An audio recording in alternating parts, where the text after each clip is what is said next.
অধিকার আছে আমাকে প্রশ্ন করা যে আমি আপনার এই উপস্থাপিত কিতাবের উপর বিশ্বাস কেন করব? এটা আপনার গ্রন্থ, এটা দিয়ে আমি কি করব?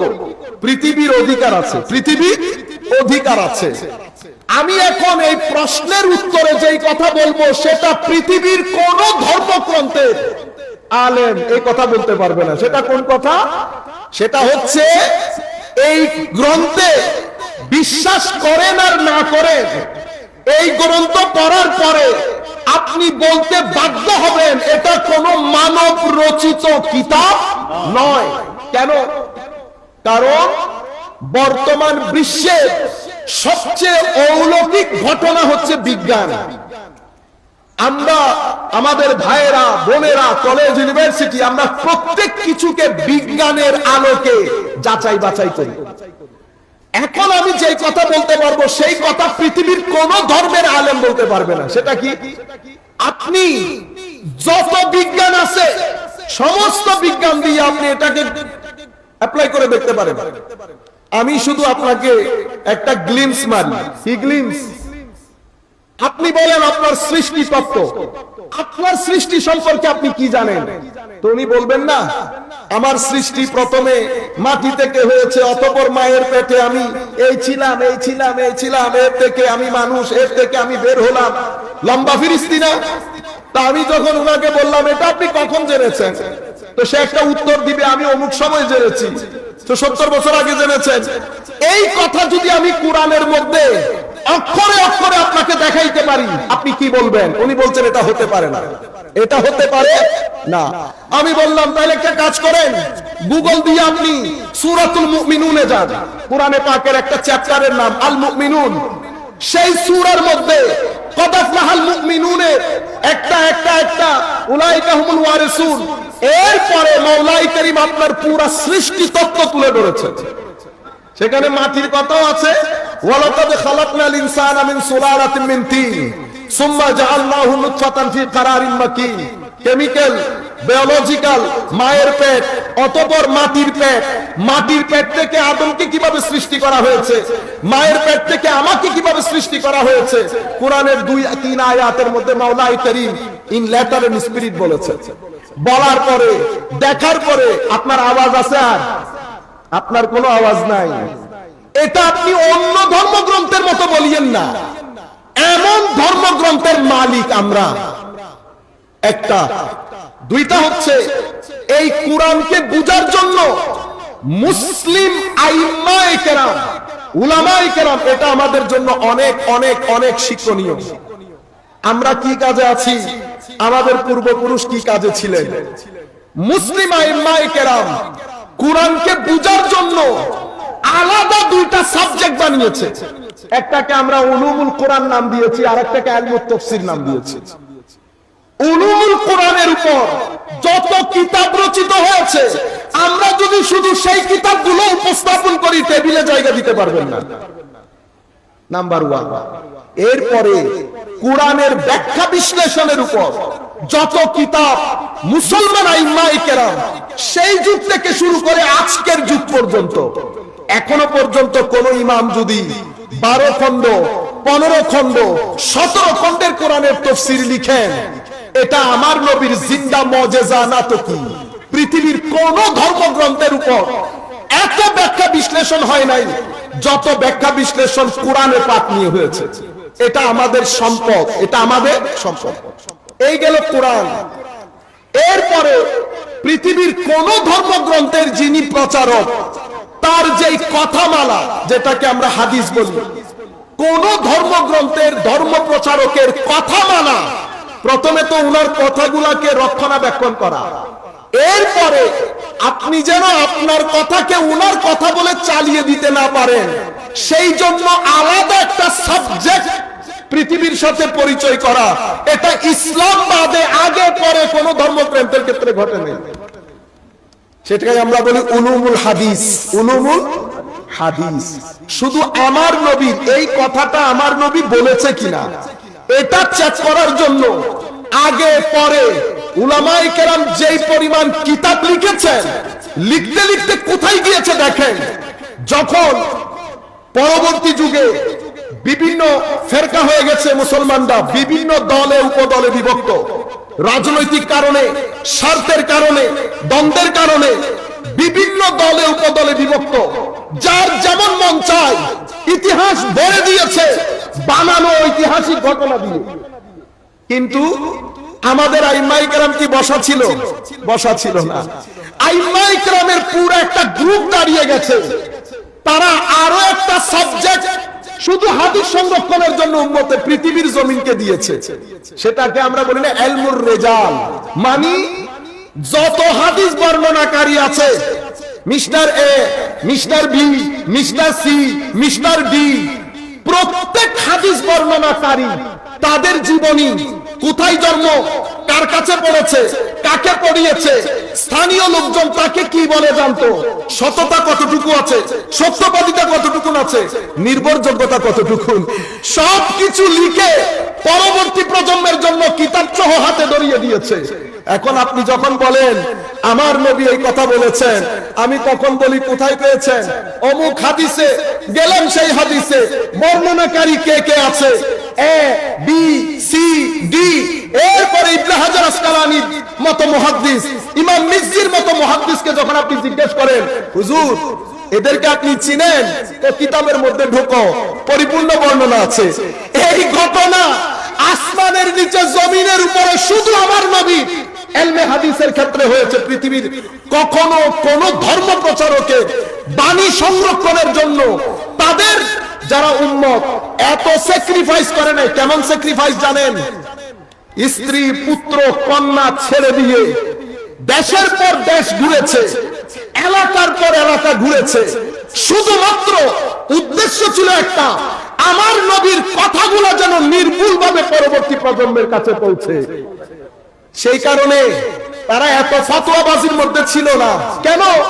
ব্রেইন সার্বক্ষণিক গবেষণার মধ্যে থেকেছে। ফতোয়াবাজির কোন সুযোগ আছে? ঘুরতে ঘুরতে তো দিনই শেষ। লেখাপড়া, রাতের দিনে জিহাদে আসগর, দিনে জিহাদে আকবর, রাতে জিহাদে আসগর, রাতে সিজদায়, দিনে ইলম তলবে, পরবর্তী প্রজন্মের জন্য জিনিসগুলো যেন সহজ হয়ে যায়। এই কাজ আমাদের আইম্মায়ে কেরাম শুধু হাদিসের ক্ষেত্রে করেছেন। কেন জানেন? কারণ আমার আল্লাহ আলেমদেরকে যেই সম্মান দিয়েছেন এবং সাহেবুল ইলমকে আল্লাহ যেই সম্মান দিয়েছেন, কি সম্মান? আমার আল্লাহ বলছেন ইন্না নাহনু নাযালনা যিকর ওয়া ইন্না লাহু লাহাফিজুন, নিশ্চয়ই আমরা কোরআন অবতীর্ণ করেছি। মাওলা আমরা বললেন কেন? আমিও তো বলতে পারতেন। কোরআনের অসংখ্য জায়গায় আপনি বলেছেন নিশ্চয় আমি সৃষ্টি করেছি। এখানে আমরা হলো কেন? আমার উলামায়ে কেরাম যার যার জবাব দিয়েছেন তাফসীরের কিতাবের মধ্যে, সম্মান সূচক জালালিয়ত বোঝার জন্য এক বচন না ব্যবহার করে বহু বচন ব্যবহার করেছেন। এটা উলামায়ে কেরাম যার যার মতো করে উপস্থাপন করেছেন, প্রত্যেকেই হক। কিন্তু সেটাকে অন্যভাবে দেখারও সুযোগ আছে। উলামায়ে কেরাম দেখার পরে দরজা বন্ধ করে দেয় নাই, দরজা খোলা রেখেছেন। যেই কথা আমার নবী বলে যান নাই, সেই কথার দরজা কিয়ামত পর্যন্ত খোলা থাকে, কিয়ামত পর্যন্ত খোলা থাকে। মাওলাকে জিজ্ঞেস করলেন, মাওলা আমি না বলে আমরা বললেন কেন? জিবরিল একটু কষ্ট করেছে, সেজন্য জিবরিলকে সাথে নিলাম। সেটা আমি করি নাই তো, সেখানে জিবরিলও ছিল।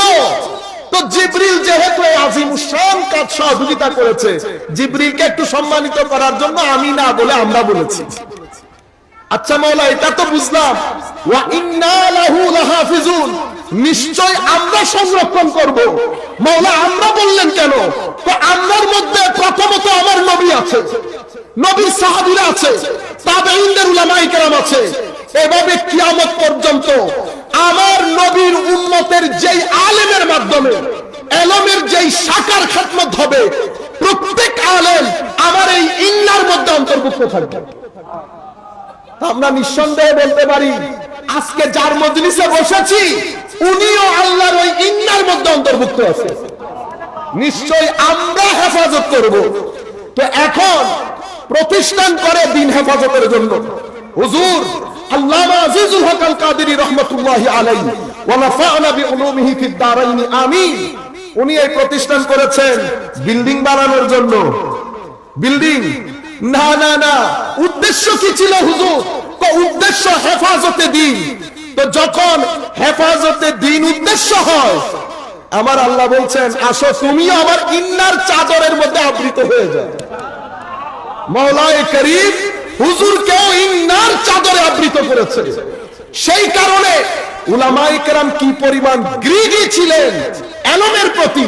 হযরত আব্দুল্লাহ ইবনে মুবারক রাদিয়াল্লাহু আনহু উম্মতে মুসলিমার যেই কয়েকজন আমায়েদে ইলম আছে, ইলমের স্তম্ভ, হুজুর ইমামে আযম আবু হানিফা রাদিয়াল্লাহু তাআলা আনহুর বড় শফিক ছাত্র, সেই ব্যক্তি যিনি আবু হানিফাকে ইমামে আজম বলেছেন, যিনি হুজুর ইমাম বুখারীর দাদা উস্তাদ হযরত আব্দুল্লাহ ইবনে মুবারক রাহমাতুল্লাহি আলাইহি ওয়া নাফা'না বিউলুমিহি ওয়া বিহিলমিহি ওয়া বিইখলাসিহি ওয়া বিইখলাসিহি ওয়া বিহিকমাতিহি আমিন ইয়া রাব্বাল আলামিন। উনাকে জিজ্ঞেস করা হয়েছিল মানুষ কাকে বলে? উনি বলেছেন আল উলামা। মানুষ কাকে বলে? তো মানুষ আলেমকে বলে। তো বাকিগুলো মানুষ না? মানুষ। তবে আল্লাহ রাব্বুল আলামিন মানুষকে, ওই মানুষকে মানুষ বলেছেন যাদেরকে মাওলা প্রজ্ঞা দান করেছেন। সেই কারণে ইয়ারফাইল্লাহুল্লাযীনা আমানু, এই কথাগুলো আল্লামা ইমাম গজালী রাহমাতুল্লাহ আলাইহি ওনার ইহয়া উলুমিদ্দিন কিতাবের কিতাবুল ইলম চ্যাপ্টারের মধ্যে এই কথাগুলো এনেছেন। হুজুর বলেছেন ইয়ারফাইল্লাহুল্লাযীনা আমানু মিনকুম ওয়াল্লাযীনা উতুল ইলমা দারাজাত।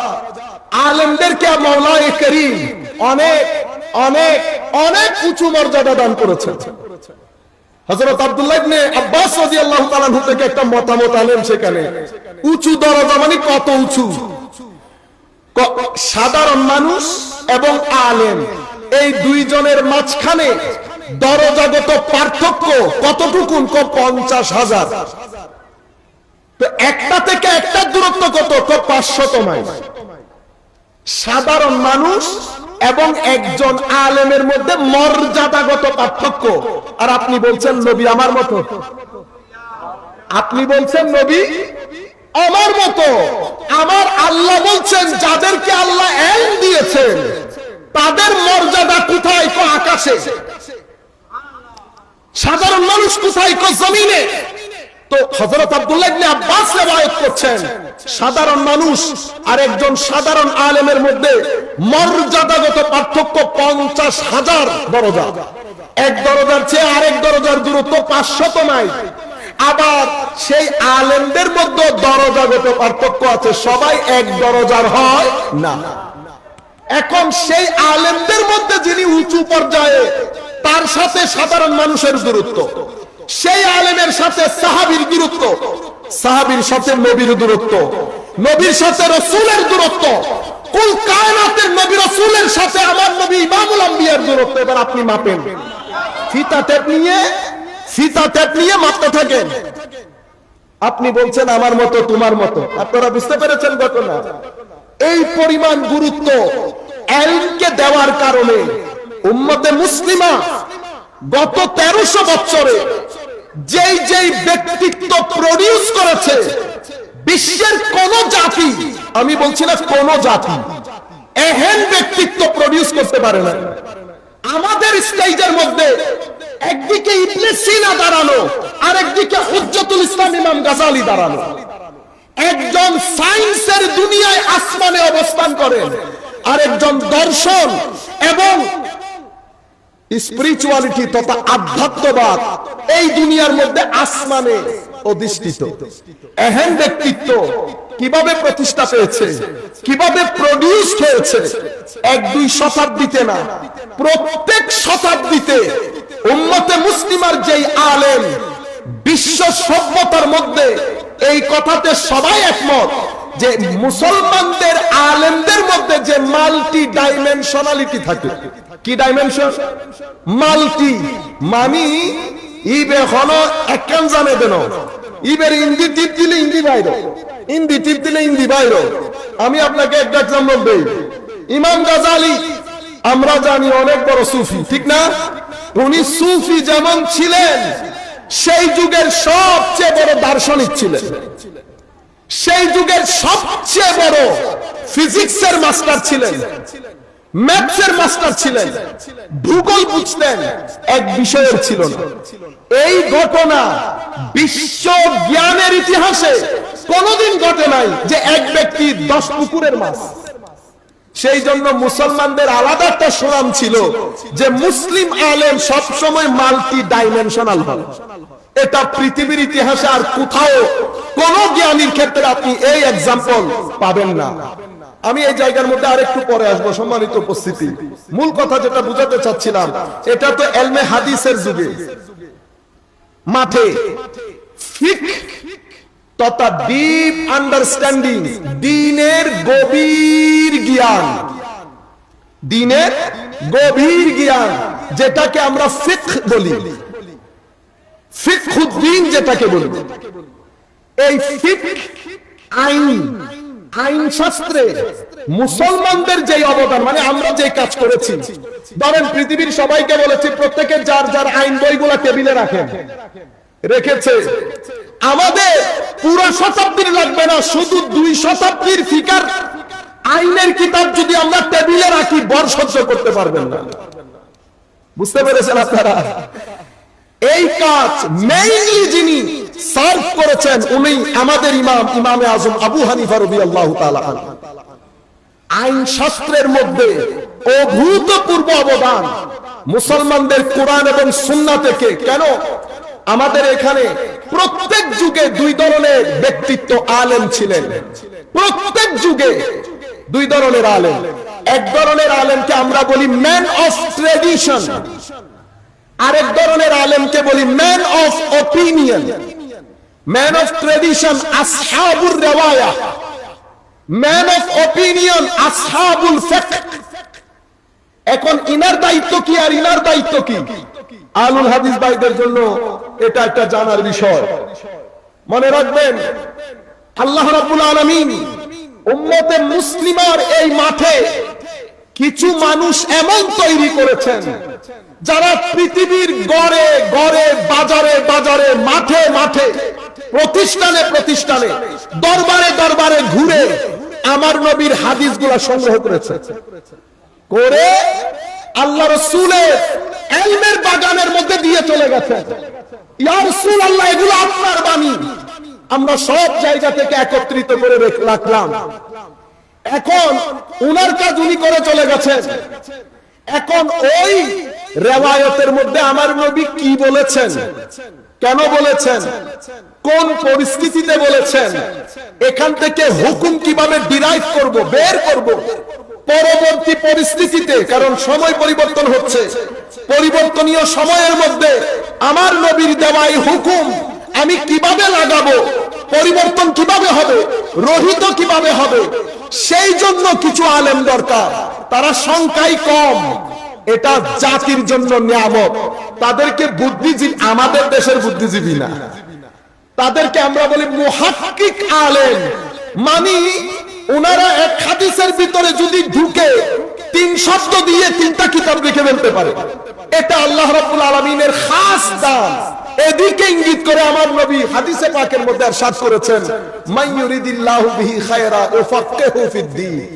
মাওলাই করিম যাকে পছন্দ করেন, আল্লাহ যাকে ইন্নার চাদরে আবৃত করতে চান, মাওলাই করিম তাদেরকে দ্বীনের গভীর গভীর গভীর জ্ঞান দান করেন। ওনারা কি করেন? ওনারা ডুব দেন রিওয়ায়াতের মধ্যে, ডুব দিয়ে হুকুমগুলো বের করেন। কেন বলেছে, কি কারণে বলেছে, কোন সনে বলেছে, কোন পরিস্থিতিতে বলেছে, কে ছিল, কিভাবে হুকুম ডিরাইভ করব, পরিবর্তন হলে কিভাবে হবে, সময়ের পরিবর্তনে হুকুমের অবস্থা কি হবে, সবকিছু একটা প্যাকেজের মধ্যে দিয়ে বাগানে ফেলে চলে গেছে। আপনি যখন নবীর বাগানে ঢুকেছেন, এটাও আছে, এইটাও আছে। এই কাজগুলো কারা করেছে? আমাদের উম্মতের আইম্মায়ে কেরাম। এবং আইনের জগতে পৃথিবীর যেই কোন রাষ্ট্রে, যেই কোন বিশ্ববিদ্যালয়ে সিনা টান করে আপনি বলতে পারবেন আমরা মুসলমান, আইনের ক্ষেত্রে আমরা যে কাজ করেছি পৃথিবীর কোন সভ্যতা আইনের এত খেদমত করে নাই যত খেদমত আমরা করেছি। আনফরচুনেটলি, দুর্ভাগ্যবশত আমরা কেউ ভুল করে হলেও বর্তমানে এই নাম নেই না। নাম নিলে আবার সেকুলারিজম আঘাতপ্রাপ্ত হবে। কি প্রাপ্ত? আঘাতপ্রাপ্ত হবে। কেউ ভুল ক্রমে হলেও ইমামে আজমের নাম নেন না। আমি আমাদের এক ওয়েস্টার্ন ভাইকে বলেছিলাম, সব ফিকার কিতাব বাদ দেন, আপনি আল মাবসুত, এটা প্রাইভেট পাবলিক ইন্টারন্যাশনাল লর উপর লেখা ইমামে আজমের গ্রন্থের একটা ব্যাখ্যা গ্রন্থ, বিশাল ভলিউমের কিতাব। উনি ছিলেন জেলে, মানে গর্তের ভিতরে, ওখান থেকে বসে বলেছেন, ছাত্ররা গর্তের উপরে বসে এটাকে লিখেছে। হয়ে গেছে কয় খণ্ডে? আমার কাছে ইংল্যান্ডে যে বইটা আছে 27 খণ্ডের কিতাব। কয় খণ্ডের? এটা তো আপনারা বলবেন হুজুর তখন মানুষের কোনো কাজকর্ম ছিল না, বসে বসে কাজ করছে। এই যুগে কিছুদিন আগে মারা গেছেন মাওলাই করিম ডক্টর ইমাম জুহাইলির কবরকে নূর দিয়ে ভরপুর করে দিন। মাওলাই করিম উনার ফুলজাত দিয়ে আমাদেরকে ধন্য করুন। যেই সিনা আল্লাহ উনাকে দান করেছেন সেই রকম সম্প্রসারিত সিনা মাওলাই করিম অত্র মাদ্রাসার ছাত্রদেরকে দান করুন। কিতাবের নাম আদিল্লাতুল ফিকহিল ইসলামী, আমি যদি ভুল না করি, হানাফি মাযহাবের উপর লেখা কিতাব। কত খণ্ডের? বিভিন্ন পাবলিকেশনে বিভিন্ন খণ্ড, মিনিমাম 25 খণ্ডের কিতাব। তো উনি তো এই যুগের, কোন যুগের? এই যুগে। আপনি পৃথিবীতে এক্সাম্পল কোথাও পাবেন না। এটা তো আইনের ক্ষেত্রে। এভাবে স্পিরিচুয়ালিটি বলেন, মানে আমাদের ক্লাসিক্যাল সায়েন্সের প্রত্যেক জায়গার মধ্যে উম্মতে মুসলিমা যে খেদমত আঞ্জাম দিয়েছে সেটা লাজবাব। এখন আমরা বর্তমানে যে সিচুয়েশনে পড়েছি, এই সিচুয়েশনে কেন পড়লাম? মনে রাখবেন, পবিত্র কোরআনের মধ্যে প্রায় 16টা জায়গার মধ্যে একটা শব্দ বারবার রিপিট হয়েছে, সুন্নাতুল্লাহ। কি শব্দ? সুন্নাতুল্লাহ। সুন্নাতুল্লাহ মানে ডিভাইন ল, আল্লাহর নিয়ম, আল্লাহর কানুন, আল্লাহর আইন। মনে রাখবেন, মাওলাই করিম পৃথিবী পরিচালনার জন্য, আপনাকে পরিচালনার জন্য, আপনাকে উপরে তোলার জন্য, আপনাকে নিচে নামানোর জন্য মাওলাই করিমের একটা নির্দিষ্ট গ্রামার আছে, আইন। আপনি যদি উপরে উঠতে চান আল্লাহর আইনের আওতায় আসতে হবে। আমি যদি উল্টা লটকে যাই, আল্লাহর আইন না মেনে যদি উপরে উঠতে চাই, আমি উপরে উঠতে পারবো না। আপনি যদি ওই সমস্ত নিয়ম নিজের মধ্যে আপনি অ্যাপ্লাই করেন যেগুলোর মাধ্যমে আপনি নিচে নামবেন, তো আপনাকে নিচে নেমে যেতে হবে। ওয়ালা তাজিদা লিসুন্নাতিল্লাহি তাবদীলা ওয়ালা তাজিদা লিসুন্নাতিল্লাহি তাহবিলা। আমার আল্লাহর যে সুন্নাত সেটা পরিবর্তন, পরিশোধন কোনোটাই হয় না। Excuse me. সালাতুনিয়া সালামুনিয়া হাবিবাল্লাহ আলাইকুম। মনে রাখবেন, যেমন একটা জাতির উত্থান, একটা জাতির পতন, উত্থানের জন্য আমার আল্লাহ কিছু নিয়ম বানিয়েছেন, কি কি কাজ করলে আপনি উপরে উঠবেন। পতনের জন্য আমার আল্লাহ একটা নিয়ম বানিয়েছেন, কি কি কাজ করলে আপনার পতন হবে। যেমন একটা সুন্নাত আপনাদেরকে বলি, হাদিসে পাকের মধ্যে এসেছে, ইমাম ইবনু মাজাহ শরীফের মধ্যে এসেছে, তিরমিজি শরীফের মধ্যে এসেছে। মাওলাই করিমের সুন্নাত হচ্ছে আপনি যদি যাকাত না দেন, আল্লাহর সুন্নাত হচ্ছে আল্লাহ বৃষ্টি বন্ধ করে দেবেন। Very simple. আপনি অতি স্মার্ট দেখাবেন, চালাকি দেখাবেন, মাওলাই করিমের সুন্নাত হচ্ছে এখানে যাকাত বন্ধ হবে, এখানে বৃষ্টি বন্ধ হবে। আল্লাহর সুন্নাত হচ্ছে আপনি যখন অতিমাত্রায় অশ্লীলতা চর্চা করবেন, সমাজের মধ্যে যখন অশ্লীলতা ডেলিবারেটলি, ডেসপারেটলি, ওপেনলি সব জায়গায় ছড়িয়ে পড়বে, সুন্নতে ইলাহি হচ্ছে সেই ভূখণ্ডের মধ্যে মাওলাই করিম এমন এমন রোগ মহামারী আকারে দেবেন, যেটা পূর্ববর্তী প্রজন্ম কখনো শুনে নাই। এটা সুন্নতে ইলাহি। সুন্নতে ইলাহি হচ্ছে আমি যদি আল্লাহ কর্তৃক দেওয়া, আমার নবীর মাধ্যমে দেওয়া ওয়াদাগুলো ভঙ্গ করি আল্লাহর সাথে,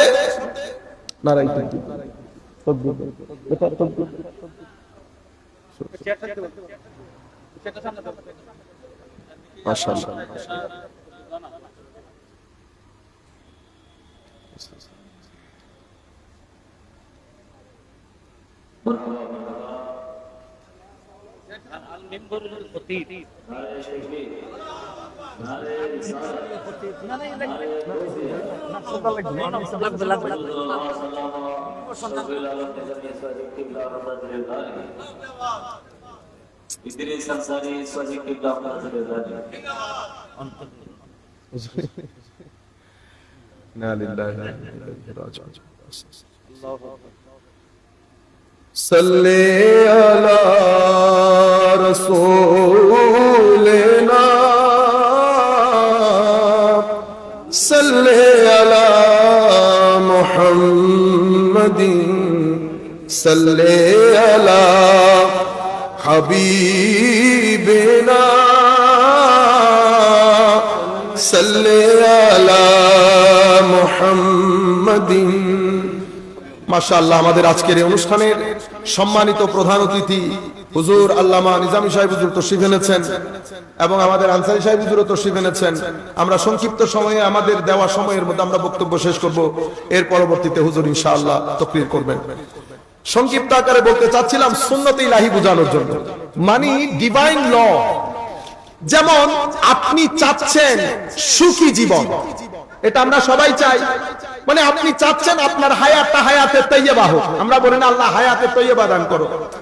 আপনি চাচ্ছেন আপনার জীবনে সুখ আসুক। আমি ইহুদকে বলছি বিশেষ করে, সুন্নতে ইলাহি হচ্ছে আপনার জীবনে যদি সৎকর্ম না থাকে আপনার জীবনে সুখ থাকবে না।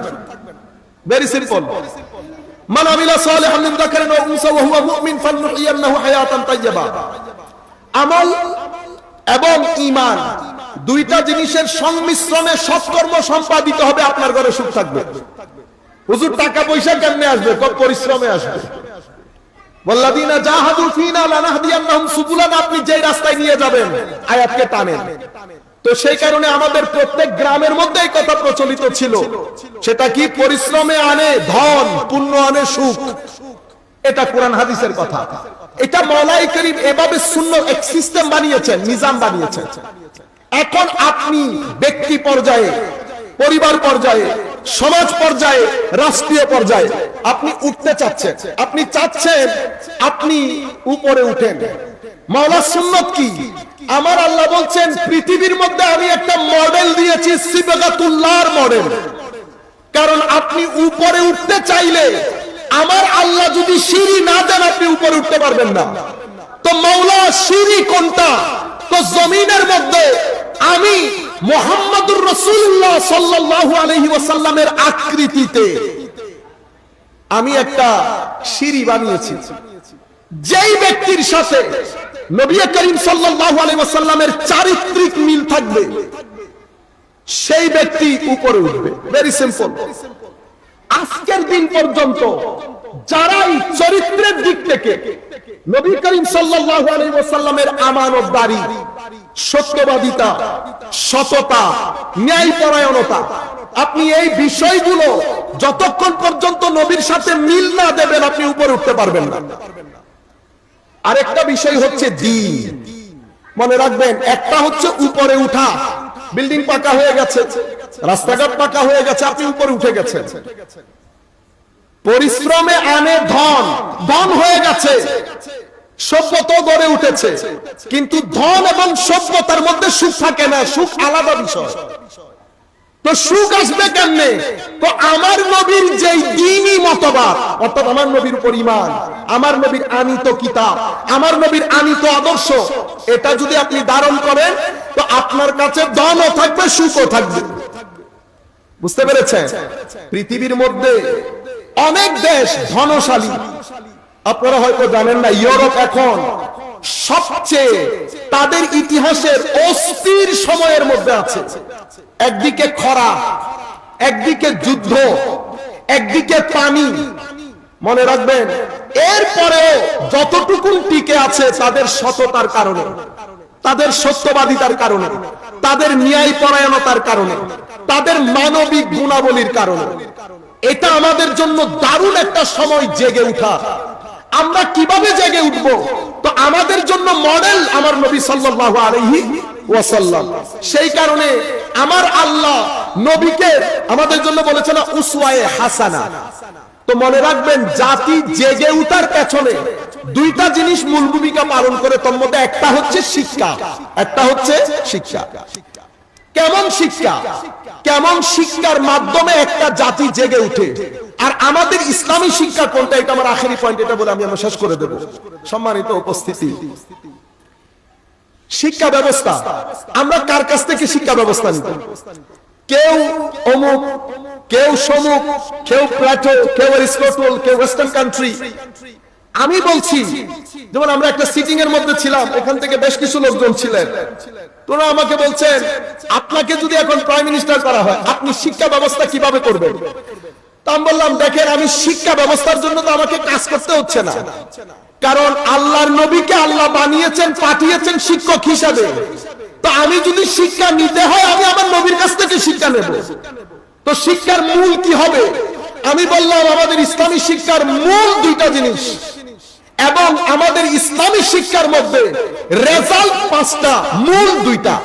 আমাদের ইসলামী শিক্ষা ব্যবস্থার মূল হচ্ছে আকীদা এবং নজরিয়া। আকীদা এবং নজরিয়া। আকীদা কি?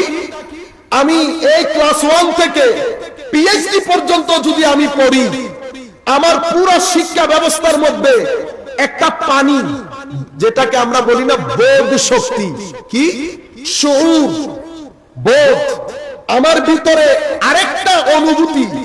সেই অনুভূতির মধ্যে একদিকে আমার শিক্ষা বাড়বে, যে আমার শিক্ষা সামনের দিকে যাবে, পাঁচটা জিনিস আমার এখানে বাড়তে হবে। একটা তাওহীদ, একটা নবী পাকের রিসালাত, একটা আমি যে আল্লাহর পক্ষ থেকে এখানে প্রতিনিধি, খেলাফত। কয়টা হয়েছে? 3টা। চতুর্থ নম্বর হচ্ছে ফিকরে আখিরাত। ফিকরে আখিরাত। আমি এই 4টা জিনিস আমার ভিতরে আস্তে আস্তে আস্তে সামনে যেতে হবে। তো ইসলামী শিক্ষা কোনটা? ইসলামী শিক্ষা এমন শিক্ষার নাম, যেই শিক্ষার মাধ্যমে যিনি শিক্ষিত হবেন, উনি যত বড়ই শিক্ষিত হন না কেন, উনার ভিতরে এই 4টা জিনিস সাথে সাথে যেতে হবে। এখন আমাদের যে শিক্ষা ব্যবস্থা, সেকুলার শিক্ষা ব্যবস্থা, সেটা কেমন? সেটা আপনি ছোট থেকে পড়ে পড়ে বড় হচ্ছেন, যত সামনের দিকে যাচ্ছেন, আকীদায়ে তাওহীদ আস্তে আস্তে নিচের দিকে, আকীদায়ে রিসালাত নিচের দিকে, ফিকরে আখিরাত আস্তে আস্তে কমে কমে যাচ্ছে। যখন আপনি মাস্টার ডিগ্রি করেছেন, আপনার পুরো আকীদার গ্রিপ লুজ হয়ে গেছে। আমাদের এখানকার শিক্ষা ব্যবস্থার মধ্যে বর্তমানে পুরো সিস্টেমের মধ্যে পুরো গ্রিপটা লুজ হয়ে গেছে। কিন্তু আমাদের ইসলামী সিস্টেমের মধ্যে আপনি যখন যাবেন, দুইটা জিনিস আপনার মধ্যে অবশ্যই ডেভেলপ করবে। একটা হচ্ছে আপনার দায়িত্ব জ্ঞান, আর একটা হচ্ছে আপনার কর্তব্য জ্ঞান। দায়িত্ব এবং কর্তব্য। আমি মানুষ, স্রষ্টার সাথে আমার একটা সম্পর্ক, সৃষ্টির সাথে আমার একটা সম্পর্ক, নবীর সাথে আমার একটা সম্পর্ক, কোরআনের সাথে আমার একটা সম্পর্ক, আখিরাতের সাথে আমার একটা সম্পর্ক। এই জিনিসগুলো যতক্ষণ পর্যন্ত আমার শিক্ষার সাথে সাথে আমার এই বোধ শক্তিগুলো সামনে যাবে না, আমি সেই শিক্ষাকে ইসলামিক শিক্ষা বলতে পারবো না। সম্মানিত উপস্থিতি, দুইটা শব্দ আমরা তালিমি আদারার মধ্যে মাথায় রাখবো। একটা হচ্ছে এডুকেশন, শিক্ষা, আর একটা হচ্ছে তারবিয়ত। তারবিয়ত আর শিক্ষা দুই জিনিস। ইসলামী শিক্ষা শুধু শিক্ষা না, ইসলামী শিক্ষার মধ্যে শিক্ষা আছে, তারবিয়তও আছে। দুইটার মধ্যে মূল ফারাক কি? ইহয়া উলুমিদ্দিনের মধ্যে ইমাম গাজালি চমৎকার আলোচনা করেছেন। সেটা কি? আমাদের এই শিক্ষার মধ্যে আপনি শিক্ষিত হবেন, শিক্ষিত হওয়ার সাথে সাথে, মানে তালিমের সাথে সাথে আরো একটা জিনিস আপনার ভিতরে ডেভেলপ করবে, সেটা তাসকিয়া। তাসকিয়া মানে আমার এখানে যতটুকুন শিক্ষিত করবে, ততটুকুন আপনার বিহেভিয়ারের মধ্যে পরিবর্তন আসবে। আপনার আচার আচরণ, কথাবার্তা, চাল চলন, উঠা বসা সবকিছুর মধ্যে একটা পরিবর্তন আসবে। এই পরিবর্তন যদি না হয়, আপনার চারিত্রিক পরিবর্তন যদি না হয়, অহংকার, হিংসা, বিদ্বেষ, লোভ, লালসা, কারণ মানুষ কম্বিনেশন অফ বোথ। আপনার ভিতরে আপনি শারীরিকও, আপনার ভিতরে আল্লাহ রাব্বুল আলামিন নফস নামে একটা জিনিস দিয়েছেন। আপনার ভিতরে লোভও আছে, লালসাও আছে, হিংসাও আছে, অহংকারও আছে। আপনি নিরেট শিক্ষা নিয়েছেন, কিন্তু ওই জিনিসগুলা থেকে মুক্ত হতে পারেন নাই। তাসকিয়া মিলে নাই, তাসফিয়া হয় নাই। তাসকিয়া এবং তাসফিয়া এই দুই জিনিস যদি না হয়, শুধু যদি শিক্ষা আপনার ভিতরে থাকে, আপনি শিক্ষিত হবেন জরুর, কিন্তু সুশিক্ষিত হতে পারবেন না। আপনার মাধ্যমে আপনি ভালো ম্যানেজার হবেন, কিন্তু আপনার মাধ্যমে জাতি কখনো উপকৃত হবে না। জাতির কোনো লাভ হয় না, সমাজ উপকৃত হয় না। সমাজ উপকৃত হয় সেই ব্যক্তির মাধ্যমে, যেই ব্যক্তির মধ্যে তালিমও থাকবে, যেই ব্যক্তির তালিমের সাথে সাথে তরবিয়ত হবে। তরবিয়ত কাকে বলে?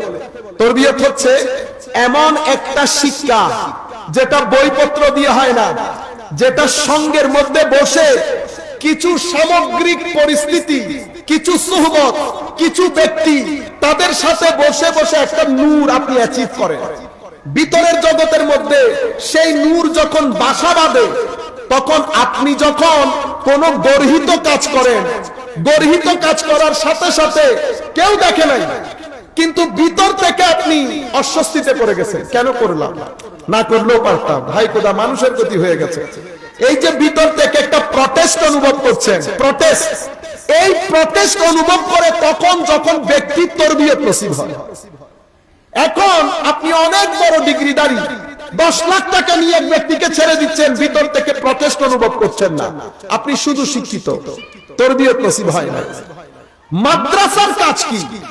আপনারা মাদ্রাসাকে আন্ডার এস্টিমেট করেন। মাদ্রাসার মধ্যে এটা পড়াই, ওটা পড়াই না, এটা পড়াই, এটা পড়াই না, বলেন সার্বক্ষণিক মাদ্রাসার বিরুদ্ধে কথা বলেন। সম্মান আমি সবার জন্য বলছি, মাদ্রাসা যদি সেই কাজ করতে না পারে তাহলে মাদ্রাসার ফেইলিউর। কিন্তু মেইনলি মাদ্রাসা আমার নবীর শিক্ষায় মানুষকে শিক্ষিত করে। আর নবীর শিক্ষার মধ্যে দুটি জিনিস আছে, তালিম, তরবিয়ত। তালিমের মাধ্যমে শিক্ষিত, তরবিয়তের মাধ্যমে সভ্য। শিক্ষিত মানুষ যদি সভ্য না হয়, ইবে মাছ ফোসানিত্ব বেশি বেশি যাবে, এলে দুর্গন্ধ বাইরে দিবে। ইবে এন জিনিস, ইবে সিগনেচারের মাধ্যমে পুরো রাষ্ট্র বেশি লাগবে। কিন্তু ইবে ভিতরে যদি তরবিয়ত নসিব হয়ে যাবে, তো ইবের যদি অনেক টিয়াদি কিনতে যান, ইবে হবুদে তুই আর টিয়াদি কিনতে লাগবে না। আই হুজুর গৌসুল আজম আর ফয় আর কিনন্দ দুরুল খতা আর জুতার ফিত কিনিন না পারিবে। এই যে গায়রত, পার্সোনালিটি, ইমেজ, এটা কিভাবে হয়েছে? তরবিয়তের মাধ্যমে। তো মাদ্রাসাগুলা এই কাজ করে। সেই কারণে একটা জাতির জন্য মাদ্রাসা এবং দরবারের কোনো বিকল্প নাই, বিশেষ করে বর্তমান সময়ে। আমি সেই কারণে মাদ্রাসার ছাত্রদেরকে বলবো, আমার বক্তব্য ধরতে গেলে আমি শুরুই করি নাই, আমি যে বিষয়গুলো বলতে চেয়েছিলাম আমার নবী সাল্লাল্লাহু আলাইহি ওয়াসাল্লামের শিক্ষা ব্যবস্থা নিয়ে। সম্মানিত উপস্থিতি, আমি আপনাদের কাছে আখেরি যে মেসেজ দেব, দয়া করে আমাদের পড়া উচিত। মনে রাখবেন, আমরা ট্রেডিশনালিটি থেকে রেশনালিটিতে, মানে আগে সময় ছিল এক ধরনের, এখনকার সময় অনেক বেশি বিজ্ঞান এবং দর্শন এবং যুক্তি নির্ভর। বিজ্ঞান ইনফরমেশনের দুনিয়ার মধ্যে একটা ভূমিকম্প হয়েছে। ভূমিকম্প হয়ে এই ইনফরমেশন গুলো পৃথিবীর ঘরে ঘরে ঢুকে গেছে। একদিকে অজ্ঞতা, আর একদিকে ইনফরমেশনের নামে বন্দুক। এখন বন্দুক কোথায় চালাবেন, কোথায় চালাবেন না, কাকে মারবেন, কাকে মারবেন না, কোনটা ধরলে গুলি চলবে আপনি জানেনও না। প্রত্যেক ব্যক্তি ইনফরমেশনের বন্দুক নিয়ে বসা। একদিকে বিজ্ঞান, একদিকে যুক্তি, একদিকে ইনফরমেশন, একদিকে এইথিজম, এইথিস্টিক ফিলসফি, এবং একদিকে সোশ্যালিজম, একদিকে কমিউনিজম, একদিকে লিবারেলিজম, একদিকে সায়েন্স, একদিকে দর্শন। এহেন পরিস্থিতিতে আপনারা যারা মাদ্রাসায় পড়েন, আমরা যারা পড়ি, এই প্রজন্মের দায়িত্ব হচ্ছে এই সময়ের মধ্যে আমরা দ্বীনের খেদমত করতে হলে কোন কোন অস্ত্র আমাদের প্রয়োজন। এই মুহূর্তে যদি আপনি দ্বীন বুঝতে চান, সাবজেক্ট আলাদা করে ফেলেন। আপনার বিষয় যদি কোরআনের তাফসীর হয়, তাফসীর পড়েন। আধুনিক জ্ঞান বিজ্ঞান সম্পর্কে জানেন, এজাজুল কোরআন, কোরআন এই সময়ে কেন মুজিজা, কোরআনের বৈজ্ঞানিক ডাইমেনশন, দার্শনিক ডাইমেনশন, আধুনিক ডাইমেনশন, আপনি এগুলা নিয়ে আধুনিক জনগোষ্ঠীকে যদি অ্যাড্রেস করতে না পারেন, আপনি তাদের কাছে দ্বীন কমিউনিকেট করতে পারবেন না।